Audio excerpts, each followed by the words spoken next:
Hey, what's up guys, it's Fonte here. And as you can see, the Huawei P30 Pro is getting new beta software update, which brings a lot of new things. So without further ado, let's get started. The official changelog doesn't say much. The new beta should optimize system performance and stability, but there is a lot of new stuff, friends.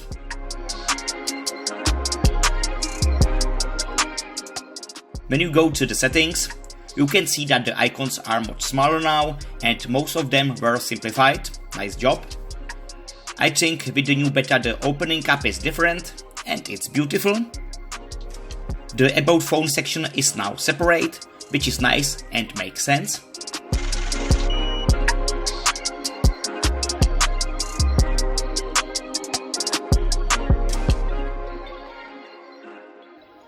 The animations are now more fluid and smooth, and there is dark mode quick toggle.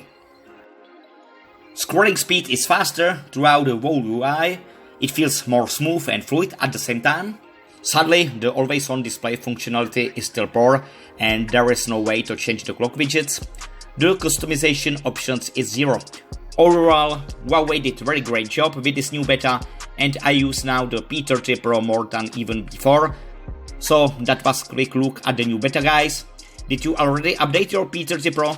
Let me know in the comments down below. Thanks for watching and as always, I'll catch you in the next one.